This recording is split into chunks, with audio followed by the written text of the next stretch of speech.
Um, there used to be a political philosopher called John Nabbott, and when he began his lectures, he said, if you want to know what the relationship between my lectures and my book is, the relationship is one of identity. I didn't want just to repeat myself, so what I want to do in this session is think about the kind of theological premises involved in town planning, and therefore in the structuring of social space. You can't do that abstractly, so I've got two concrete examples, but I think we may well not have time to go through both examples, so I may well stop after the first and then get into the interesting part, which is discussion. And let me tell you how I got into this whole area in the first place, because I think it affects my whole approach to it. When I was working in Scotland, I had a telephone call one day from the person who was responsible for religious education in schools for Glasgow and South District. Now, Glasgow is the biggest city in Scotland. It's been divided since the Industrial Revolution between Protestant and Catholic. But over the past 35 years, there's been a big influx of Hindus, Muslims, Sikhs, and so the schools that he was responsible for included inner city schools. They included lots and lots of areas which were predominantly Muslim or predominantly Sikh, and then they included rural areas in Dumfriesshire where there are more cows than people, and where kids have to be bused to school for many miles in order to make up a quorum. So he said, the government requires all children to have an hour a week or 2 hours a week or whatever it is in religious education. And these days, what that is values education. How on earth do you teach children from such different cultural backgrounds? That was the question. And he said, I want you to come and talk to these teachers and tell them how to do it. So I said, I haven't a clue. And he said, okay, well, it's a challenge to you. And then, trying to think about it, I thought, well, the thing that these kids have all got in common, no matter what religion or culture they come from, is that they all live somewhere. They all are educated in particular buildings. They all walk or cycle or bus to school down particular streets and roads. They all shop in particular areas. What kind of values are implicit in the buildings in which they live, in the streets which they ride down, in the schools that they're educated in? What kind of values are these buildings communicating to them? I'd never thought about the question before, and I had no idea how to begin. So there were two bookshops in Dundee where we lived, and I forget when I had to go to both, but anyway, I went to one and found Lewis Mumford's book, The City in History, and took it back and read it like a novel, really. I mean, it seemed absolutely fascinating, and began from there. I should say that this chap said to me, come over, we will give you your travel, and we'll give you a fee, and so on and so forth. Well, he never gave me my travel, and he never gave me a fee. But he did give me he launched me on an extremely interesting path of inquiry. And so the project actually began by thinking about ethics, by thinking about values, and thinking at a really fundamental level everybody in society share. That's what I was looking for. And then, because my theological teacher is Karl Barth, I immediately then moved from ethics to dogmatics, because Barth says, you can't have one without the other. And so I tried to reflect theologically on this material, not to the school teachers, but later to myself.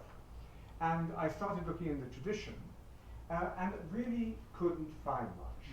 Now, some of you here may be able to point me to resources, but the only really explicit text that I found was by Aquinas, and I found that he snitched that from Aristotle and repeated it more or less word for word, and didn't rework it. He didn't rework it in the way that he reworks Aristotle's material in the Summa. And then I went to all the standard ethical textbooks, and we've got all of these familiar theological ethical loci on war, on property, on sexuality, and so on and so forth. On law, nothing. On the built environment, absolutely nothing. And it stunned me really, because having once begun to think about it, it seemed so absolutely central to the meaning of human life together, and how can you not reflect about it? What I tried to do then was to read through this literature of town planning, a whole swathe of literature on the built environment, and then try and reflect on it theologically, more or less in the way in which I've been taught by Barth. And that means that what I wanted to do was to put it in some kind of Trinitarian perspective. And I think that what the doctrine of the Trinity is for Christians is simply a way of trying to grasp how the God who is the origin and end of all things relates to all things which are not God. That's what the doctrine of the Trinity tries to do. And so God the Creator is God the origin and end of all things. God the Spirit is, and Laura here has worked on the doctrine of immanence in Celtic spirituality. So God the Spirit is, I think, about God's presence to and within all forms of reality. And then God the Son is about how it is that God engages with that minute fragment of cosmic reality which we call human history. That's how it seems to me. So I wanted to put this material on the built environment into that kind of theological framework. And I think that I haven't succeeded very well, but there's lots and lots of opportunity to have another go and try and do it better. And as an overall framework for the built environment, I think I want to say something like this, that God the Holy Spirit, we have this word in our language and shared by many European languages anyway, of inspiration. So I want to say that God the Spirit is that aspect of the divine which inspires all generous, creative visions of a better human future. And I've put up there, this is the first slide, this is the famous diagram of Ebenezer Howard in Garden Cities of Tomorrow, which was published at the end of the 19th century. Now, Howard was a Quaker, and quite certainly driven in his concern for producing a better built environment by his religious convictions. And you see what he produces here is a vision which escapes from the industrial city which he knew so well, where everything was drowned in soot, and where people couldn't breathe properly because of the fogs and all of this kind of thing, on the one hand, and on the other hand, what Marx and Engels called the idiocy of rural life, by which they meant the fact that people in the rural areas were so poor, so overworked, that they had absolutely no leisure and no energy for the things which make the fullness of life. So this was Howard's vision of the Garden City, which he thought would bring together the best of the rural and the best of the urban, and would be the future for the built environment for human beings. Now, I mean, one of the examples which we may or may not look at today is a third generation garden city. And the verdict on garden cities is very much out. Lots of people don't think that they were much of an answer to the problem. But so what I want to say in terms of Trinitarian reflection is that it seems to me that when we're talking about the Spirit, we're talking about the source of these visions. So when we're dreaming and visioning about the world that we want as opposed to the world that we have, it's God the Spirit who leads us in that area. And then for God the Creator, I look at Genesis 1 and I see that what the God the Creator does is to bring order out of chaos. So in terms of God the Creator, what I want to do is make a theological plea for the importance of planning. Now, planning is one of those things which has got a very bad name over the past 100 years. And Peter Hall, the great writer on cities, published a book at the beginning of the 80s called Great Planning Disasters. And he looked at a whole series of things where planners had simply got it wrong. But interestingly, he measured the way in which they got things wrong, chiefly in terms of overspend. Now, what I want to say is that planning is actually one of the central ways in which love takes flesh. Planning is one of the central ways in which love takes flesh. And it's an aspect of the reality of God the Creator in our world. And then, thirdly, we all know that the three great divisions which Paul identified in Galatians 3:28, class, race and gender, actually take concrete shape amongst us. So class, race and gender often don't mean much outside of the actual reality which they're given by buildings. So we went up to Monticello, Jefferson's house this morning, and if you want race and class written into the built environment, all you have to do is see that house and compare the elegant and beautiful spaces for Jefferson and his friends upstairs with the tiny rooms downstairs in which the people who cooked all their food and prepared all their food and made all their furniture lived and worked. And that's true all over the world, absolutely everywhere.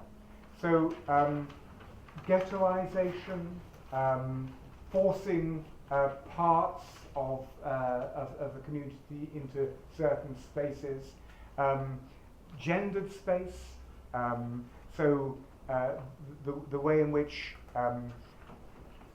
rooms, parts of the house which were traditionally occupied by women got much less light, were given much less attention than parts of the room which were occupied by men, and so on and so forth. All of these things actually were inscribed in the built environment. And therefore, God the Reconciler is about how we address those injustices, how we address those inequalities, how we get away from the ghetto, what a non-gendered city would look like, what a multicultural city would look like in terms of the built environment. So those kind of things. And that's my overall framework in terms of Trinitarian reflection. So, as I say, it's not possible to talk about the planning of urban space abstractly, and I've got two examples, and the first one I want to look at, maybe the only one, is Plymouth. You can perhaps just see there that this is the memorial to the sailing of the Mayflower out of Plymouth in 1620, and that is on Plymouth Hoe. Somebody from roughly this part of the world, North Carolina, don't know how far away that is. Anyway, he is, so this is, Raleigh also sailed from Plymouth, so there are connections with this part of the world. Now, Plymouth is not an ancient town. In 1500, it consisted of three little fishing villages on the mouth of the River Plym, obviously, and the population was probably about 1,500 people. And it grew in the course of the war with Spain. So Plymouth Hoe, which is the cliff overlooking Plymouth Sound, is the place where Francis Drake famously was told that the Spanish Armada was in sight, and he said, no problem, we can still finish the game of bowls that we're playing. So that's the historical memory which every British school child learns. So it grew in the course of that struggle with Spain, so that by 1600, Plymouth was about 4,000 people. And then it grew very slowly over the next 200 years until the time of the Napoleonic Wars. And it was really in that struggle with France through the 18th century, but most particularly between 1790 and 1805, which is the Battle of Trafalgar, that Plymouth exploded. And it exploded around the naval dockyard. So it was no longer a fishing town, it was a town built around the naval dockyard. And it grew as Victorian cities in most parts of Europe grew. No planning legislation. And so buildings and factories and workshops just grew up overnight, all over the place, until by 1890, there were 230,000 people in Plymouth, and there was 1¼ acres of public space. Okay, 230,000 people, 1¼ acres of public space. And then by the end of the 1930s, that had grown slightly, 240,000 people in Plymouth. And that's where things were. And Plymouth was the main base of the Royal Navy. And that was the reason that in March 1941, Plymouth was bombed for a week by the Luftwaffe. And then as now, precision bombing is not up to much. And they didn't do much damage to the naval dockyard, but they simply leveled 160 acres of the center of the city. There were nearly 2,000 homes completely just rubble, and there were 6,000 homes that were damaged. So the mayor of Plymouth at that time was a person called Lord Astor, and he was both an aristocrat and a socialist. In Britain today, we still have aristocrats, but we no longer have socialists. So when I talk to my students about socialism, I have to send them to historical dictionaries to find out what it means. Anyway, Lord Astor got in touch with a buddy of his who was called Patrick Abercrombie, who was the leading town planner in Britain. Actually, I've got a picture of the Blitz there.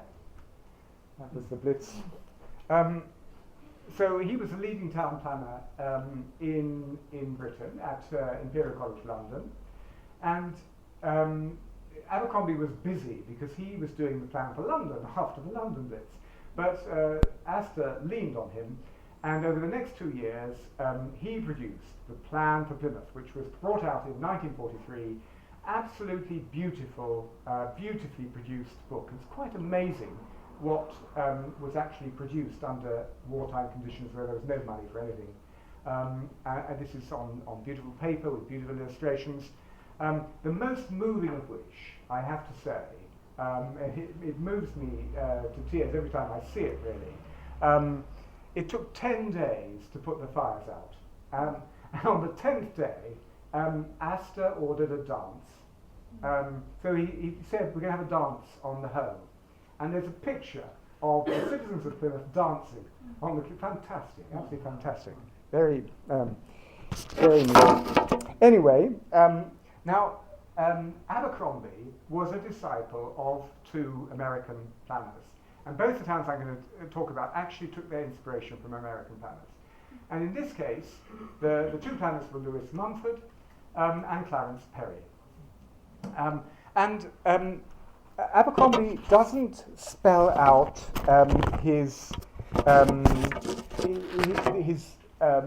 the philosophy of town planning, which he's working to, but you can work it out by reading the plan.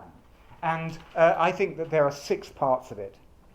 And the first part is that Abercrombie wants to design a place which exists for community. And Lewis Mumford wrote a little pamphlet in 1941 called The Social Foundations of Post-War Reconstruction. The Social Foundations of Post-War Reconstruction. And in it he said, we've been misled by individualism. Human beings don't live as individuals, they only live as community. And Abercrombie quotes that, and then he says, I think that we've learned during the war that the individualism which was leading us astray before the war doesn't work. What we need to do is find ways of making community work. Now, the idea he took from Clarence Perry, who advocated what he called the precinct principle. And what you've got there is Plymouth divided up into a number of areas, each of which was going to be the basis for a more or less self-sufficient community. And each of these areas was going to have 6,000 to 10,000 people, which they calculated was the number of people you needed to support a primary school.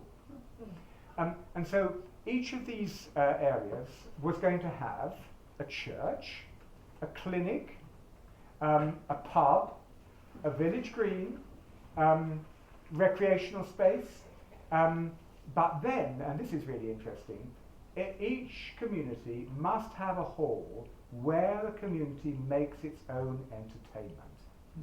Okay, so it is Merry England behind this. There's a kind of vision of bucolic peasants sitting out on the green in the evening with their fiddles, having a merry pint and quaffing together, and then getting together for a dance on Saturday evening. It never worked, but that was the vision. That was the vision, and that was the first thing. So no longer were the 230,000 inhabitants of Plymouth all going to be jammed into the centre, living hugger-mugger with each other, cheek by jowl with industry, but there were going to be these community settlements, and industry was going to be zoned, so that there would be a proper distinction between community and industry. Second thing,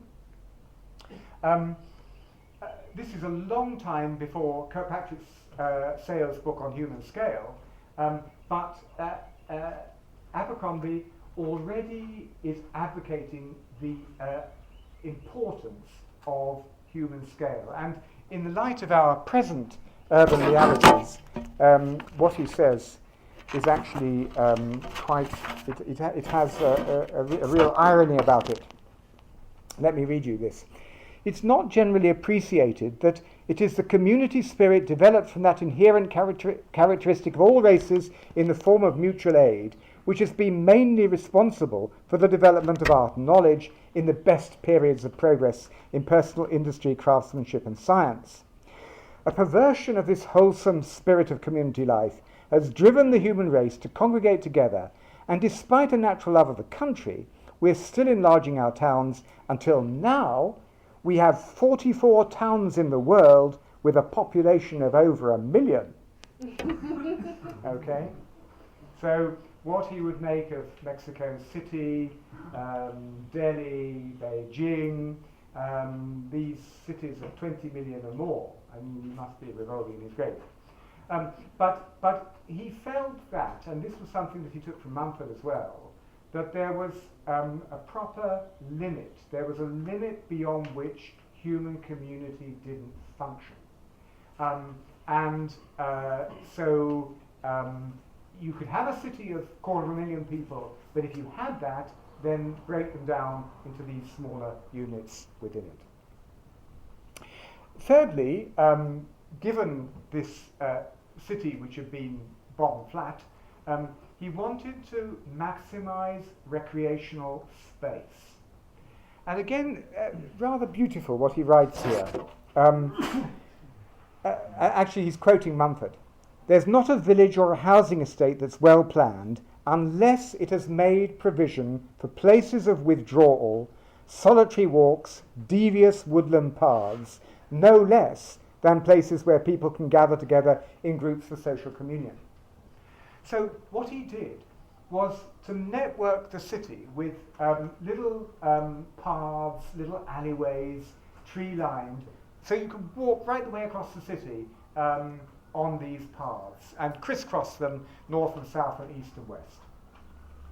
And that part of his plan still remains. Then, fourthly, and this is going to be the theme of the talk that I'm going to do on Thursday, he did an agricultural audit of all the land around Plymouth. And he said it would be a crime to build on grade 1 agricultural land. So he assumed that Plymouth was always going to be primarily dependent for its food on the agricultural land in its immediate environments. So he was prepared to use grade 2, grade 3, grade 4 agricultural land. He was absolutely not prepared to use grade 1 agricultural land. And that, it seems to me, he's hugely foresighted. Fifthly, he thought that beauty was an important part of the built environment. And again, let me quote this lovely passage from him. The authors have permitted themselves one great decorative, even monumental feature. Those who today, this is 1943, don't forget, those who today plan a straight line, such as an avenue in a park, and place something attractive to look at the end, are in danger of being called vistamongers. The authors of this plan are not afraid of this label. They have boldly planned a vista from the station to the Hoe, not a Renaissance road, but a garden vista, a parkway, making use with terraces, slopes, steps, pools, avenues, and often contrasting features of the varying levels. It affords a pleasant break in the shopping precinct and an open space to the civic group. So Abercrombie made a number of mistakes, and I guess that it's just part of the planning process that you're bound to make these kind of mistakes. He thought that people would always arrive in Plymouth by train. And what he wanted to happen was to raise the embankment on which the train arrived, so that when you stepped off the train, you looked down this garden vista straight to the Hoe. And he wanted a monumental feature framing the Hoe at the bottom of this garden vista, so that you looked down, your eye was caught between these two things, and you knew where you were. This was where Francis Drake fended off the Armada. This is where you'd come. So you had a sense of place as soon as you arrived in the city. That was his idea. And the last thing that he wanted to do was to tame the motor car. Now, at present, in the United Kingdom, 3,500 people a year are killed by motor cars. Before World War II, it was 6,800 people a year. So more people died in road accidents than died in the Blitz. And Abercrombie was one of the planners who wanted to address that problem. And so he pioneered the idea of the inner city ring road. And he wanted Plymouth to be a pedestrian precinct area. So that lorries and things delivering goods could come in early in the morning, but then they'd clear off, and people would be able to move around. Well, Heidi quotes T.S. Eliot in her book quite a bit, The Hollow Men, 1925. Between the idea and the reality, between the motion and the act, falls the shadow. So, come on. This is Abercrombie's lovely plan.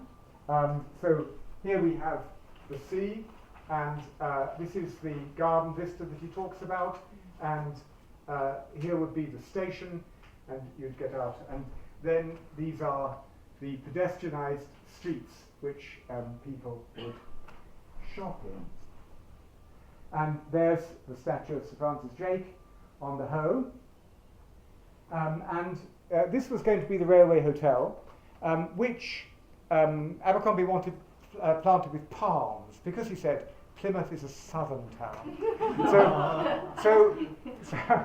So you come from the smoke, you come from the fog and grime of London, and you get off the train and you see palm trees, and you know you're in the West Country.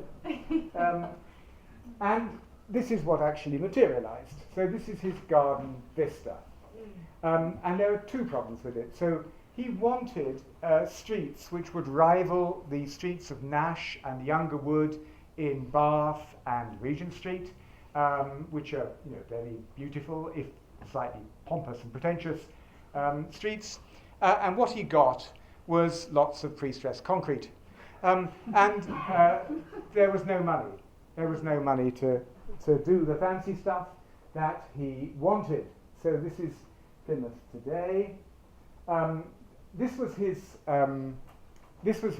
the idea of his monumental feature, and so you would look down, and your eye would go through those two things to the Hoe, and this is what you've got. So that monstrosity on the right is the council buildings, and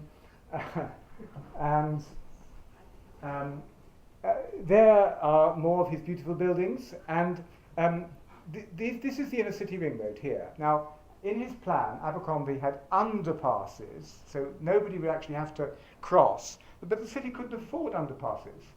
And so, ever since this was all built in 1947, the citizens of Plymouth have always been leaders in the marathon races in the UK, because it's basically you line up at one side, and as soon as you hear the bleeps for cross, you belt for all your life, and only the fittest survive. Now, this is one of his settlements, Ham Common. Here's your village green. They've all got a village green like this, and there are the shops. The Ham wine store, you can see there. What you can't see, what the photograph doesn't show, is that a lot of these places are boarded up. They simply haven't worked. That's a church on Ham Common, actually rather a nice church. That's the pub, an extremely grotty pub, absolutely terrible. And that's the green, that's the recreation area rather in Ham Common. You can still play football and so on that. But these are the houses. And these were the houses which were put up in the early 1950s. They're prefabs, prefabricated, and this is one of the mistakes that Abercrombie made, because the prevailing weather in Plymouth is southwesterly. So 351 days of the year, let's say, there's a southwest wind blowing rain in off the sea, and these houses all have so much condensation that everything rots inside. So they're deeply uncomfortable and they're extremely difficult to redeem. And if you go back to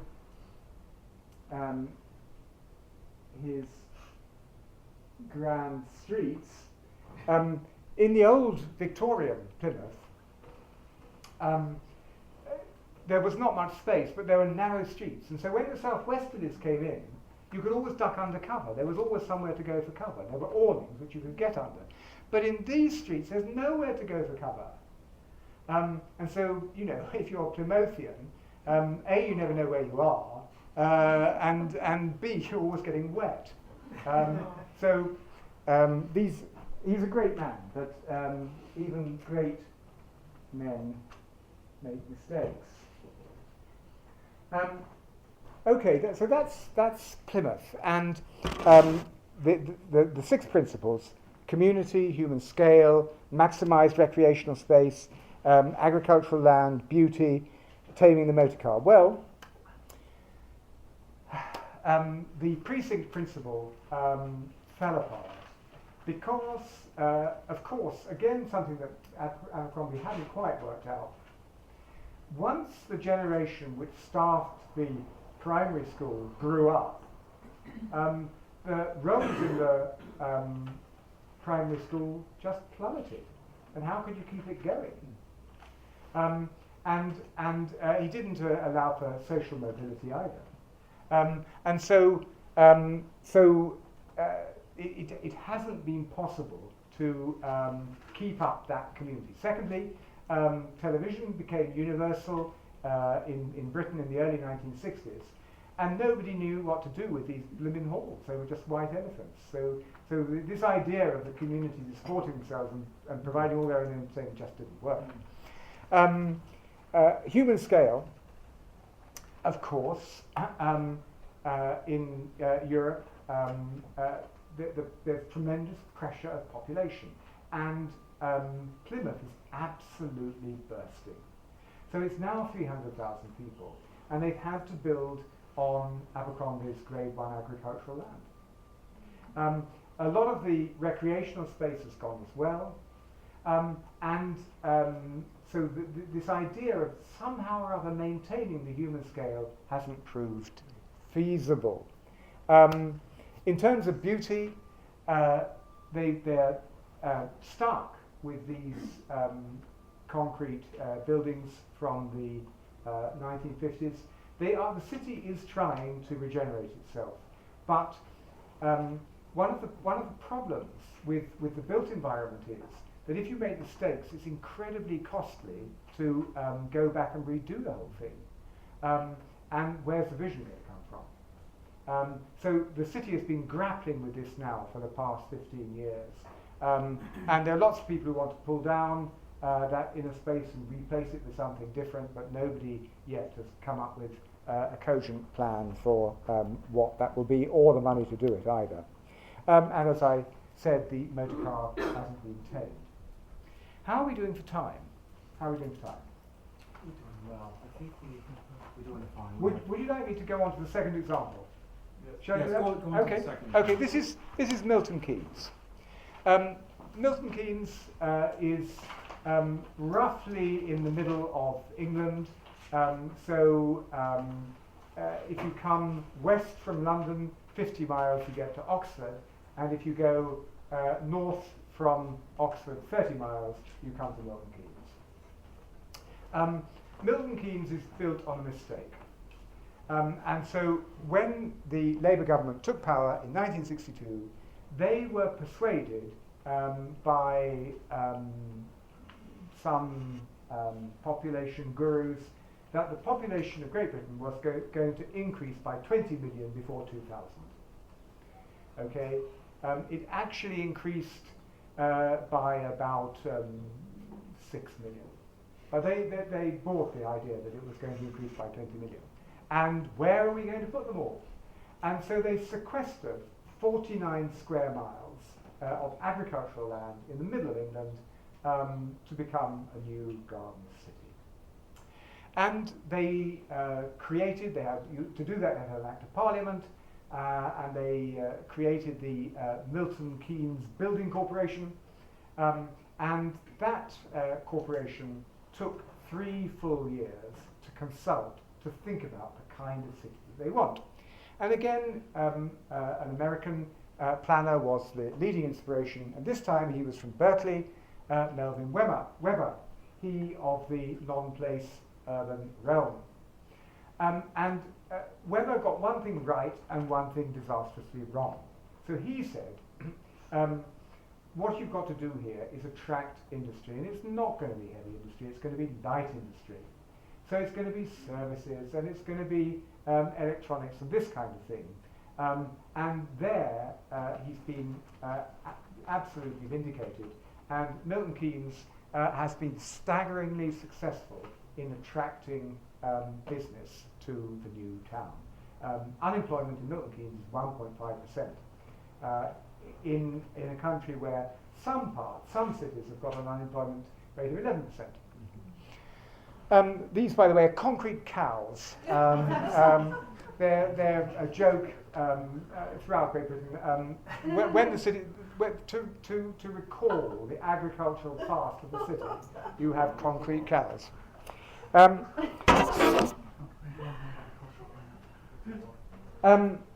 Now, the raison d'etre of Milton Keynes was housing, and so the city actually began with housing. They built a lot of the housing before they put a single brick in place for the centre of the city. And what they did for the housing was to section off areas of about a square mile and invite applications from architects for designs. And so Milton Keynes is the product of many hands. About 30 leading architects produced designs for Milton Keynes, some outstandingly successful and some disastrous. And this is one of the disasters. This is an area called Netherfield. And it's just fascinating in terms of the impact the physical space can have on a population. Because this is all new housing. It's from the beginning of the 70s. And it's the 7th most deprived estate in Britain. And these grim modernist houses have proved completely unlettable, unsaleable. Nobody wants to live in them. The estate is riddled with problems, and they're now using European community money to put pitched roofs on them, so that they make them look more like a conventional house, in the hope that people will finally want to live in the place. There you are, Netherfield again. This is a more recent, this is a 1980s development in Milton Keynes, and the whole city is characterized by very low density. By and large, in Milton Keynes, there are about 30 houses to the hectare, that's 2.5 acres, which certainly for Europe is very low density, and you've got a suburban city.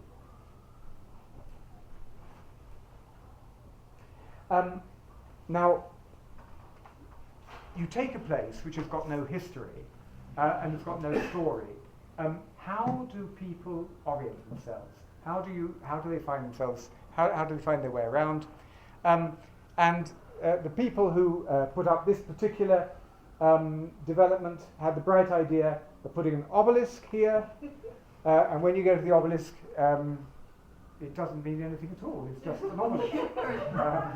So it doesn't commemorate anything, but they thought, well, people remember it and they can find their way around by orientating themselves around this thing.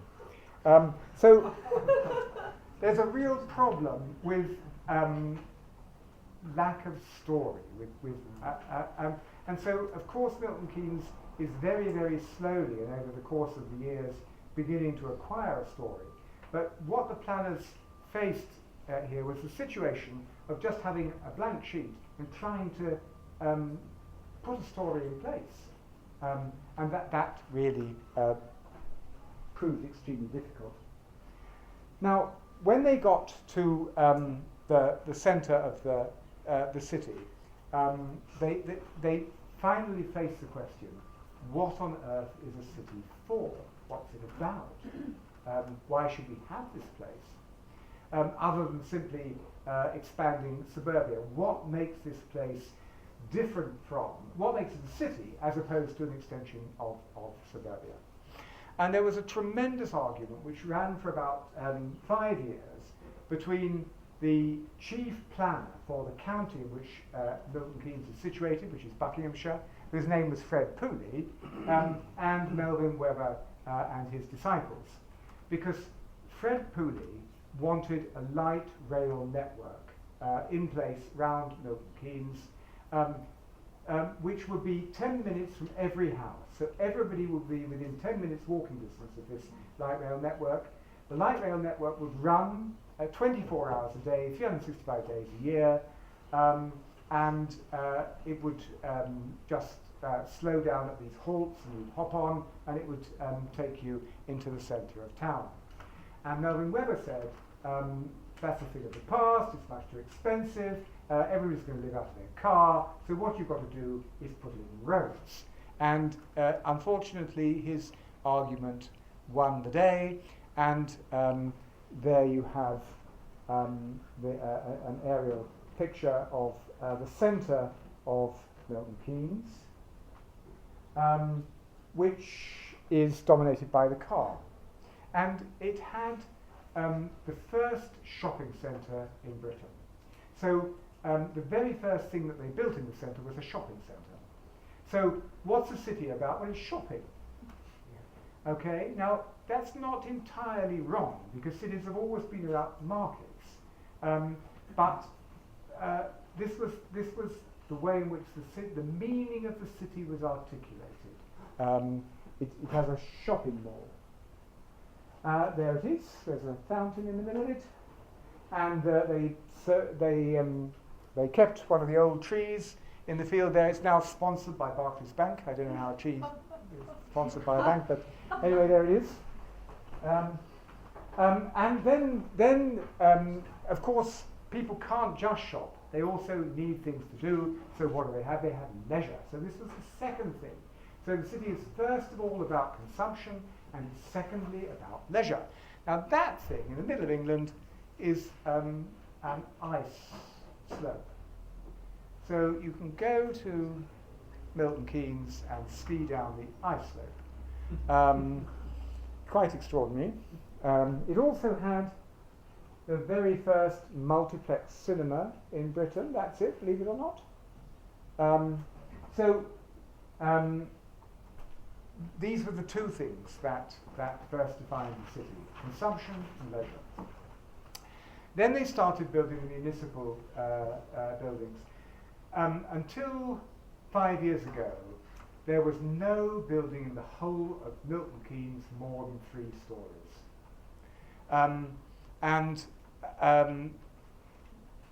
What they've gone for, you may possibly remember the name of a British Prime Minister called John Major, who was the archetypal grey man. Well, this is kind of John Major architecture. It's a John Major version of architecture. So it's just excruciatingly dull. And this is how Milton Keynes has been defined, with these huge roads made for lots of cars. The one building which has any individuality in the whole city is a church, which is there it is, Christ the Cornerstone in the middle of Milton Keynes. And that, I think, is just a shocking mistake and a shocking failure. Not that there's very good work that goes on in the church, but you see, I don't know who the architect was, but it was somebody who knew nothing about the church and didn't bother to find out either. City church must be St. Paul's. Okay, got a dome. Must be neoclassical. Stick it up. Okay, and that's it. And that's what a church is. So the architect simply hasn't thought about what church in a contemporary city might be and might want as its form of space. Just tremendous missed opportunity, that. The one thing that Milton Keynes has been really successful with is in its preservation of Greenland, but that's because the city is built on floodplain. And so there are a series of rivers which run through it, and at the moment they're proposing building on this floodplain. They're building on floodplain all over Great Britain, and the insurers are actually refusing to insure some of these schemes. But at the moment, Milton Keynes still has lots of these green areas for this particular reason. Okay. If we think about the success and failure of Milton Keynes, one of the things that the Milton Keynes Corporation was pledged to do was to consult. So they were supposed to consult the citizenry, but of course this has never happened properly. What has happened is that every few years a little sheet has gone round, tick here, and then with a thing at the bottom, what would you most like? And the answer is cheaper rents. So they haven't had any kind of creative feedback. The most interesting development in Milton Keynes is that they've realised that building the city for the car was a complete mistake. And so these great boulevards are now being widened, and they're building higher density housing on them to try and recreate or to engender for the first time the vibrancy which goes with being a city. Okay, let me try and think about what we might learn theologically from these two examples. First of all, the priority of life together. Advocated by Abercrombie, denied by Melvin Webber. Is that something that we ought to underwrite, and if so, how do we do it? Now, interestingly, in the various little settlements in Milton Keynes, there's one which was designed by Norman Foster, which has been outstandingly successful. It's called Bean Hill, and the houses that he put up had movable internal walls. And so as families expanded and contracted, people were able to alter the shapes of their houses to accommodate the new domestic arrangements that they had. And Bean Hill has become, against all Melvin Webber's predictions, an outstanding community area. So it's got its own folk club, it's got endless community associations, and people are queuing up to live there. And people are proud to be part, not of Milton Keynes, but of Bean Hill. So you have to ask yourself the question, what's the secret of success there, as opposed to the failure of somewhere like Netherfields, and can we learn from those kind of successes and failures? And it seems to me theologically that we are committed as Christians to the priority of community, to the priority of life together. Of course, it's absolutely right, as Abercrombie recognised, that people need to be able to get away, they need spaces for seclusion, they need to be able to be solitary. But the basic principle is not individualism, it's community. So that's the first thing. Secondly, when Abercrombie drew up the plan for Plymouth, he didn't consult at all. And the reason that he didn't consult at all was that he didn't want speculators to get in and push up the land prices. The Milton Keynes Corporation was committed to consultation but never really did it. Now, it seems to me that the story in Numbers 11 is really a key story for our understanding of community. And you remember, it's the story where Moses feels that the whole burden of leadership is too great for him, and he just can't cope with all the strains of leading this people Israel. And Yahweh says to him, I never asked you to. Try a bit of consultation. Why don't you share out the burdens of it? And so Moses elects or gets 70 elders elected, and the Spirit falls on them. And then you remember that there are the 2 elders, Edad and Medad, who are outside the camp. And the Spirit also falls on them, and the 70 elders are really indignant and says, they've not been to seminary, how on earth can they prophesy? And Moses replies, would that all the Lord's people were prophets. And so it seems to me that key to the success of life in community has to be some kind of successful empowerment. So people have to feel that they own the space. So another example, or a successful example of that, happened in a rebuild in Newcastle on Tyne, where the architect went into a slum area and lived in a cabin there for 9 months, and invited the local people to come into him and say, what do you want? And if they weren't articulate, he said, here's a piece of paper, draw what you want.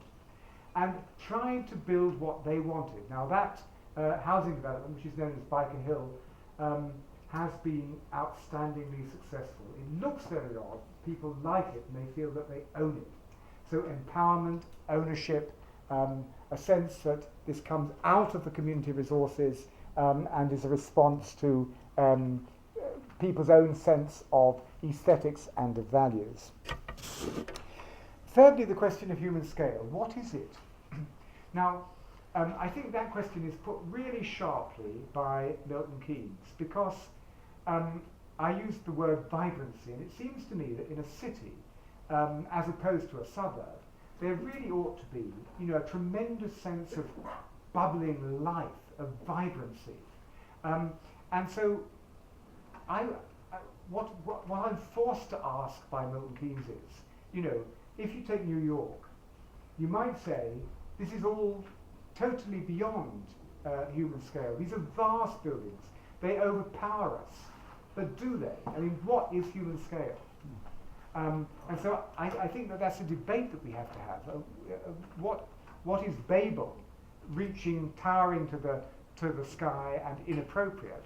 And what is actually a failure of imagination and a real failure of nerve, which lacks something truly human, which is what I would say is true of Milton Keynes.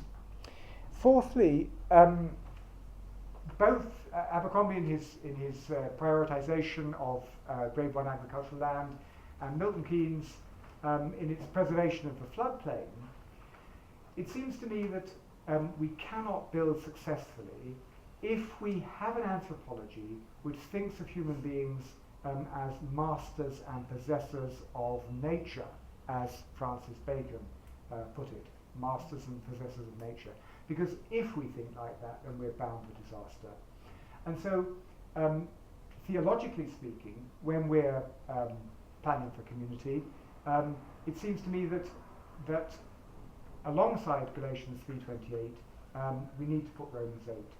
We need to insist on the fact that as humans we are part and parcel, bound up with the whole of the rest of creation, and insist that that has to be respected if we're not going to walk into disaster. Lastly, I think that we learn from this whole process of planning that whereas in abstract philosophy you can divorce ethics and aesthetics, so you can have a critique of practical reasoning, and then you can have a critique of aesthetics. You can't do that with the built environment. So ethics and aesthetics go together. And so human beings respond to beauty as flowers respond to the sun. And beauty is not simply an optional extra. It's actually part of shalom. It's part of proper human flourishing. And if we don't have it, then our spirits just droop. And there's something which God has ordained for us, which is missing. So it seems to me that those are 5 things which theologians will want to contribute to the discussion about how one might plan urban space.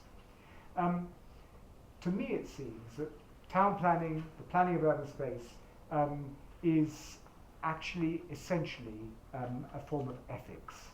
It's actually about making practical moral decisions which affect human life. And there's a conversation about ethics which comes from every great human tradition, which comes from the philosophers, David Properly, which comes from town planners, which comes from the technologists, which comes from engineers and builders. But in that conversation, church also has a voice. It also has something to say. It represents a long rumour of wisdom, to use David Ford's phrase. It represents a long rumour of wisdom about what it is that is proper to human flourishing. And it seems to me that one of the things that we have to do as church is become much more active in debates about the kind of urban space that we're going to have and what we ought to do with the urban space which we already have than we have conventionally been in the past. Thank you for your attention.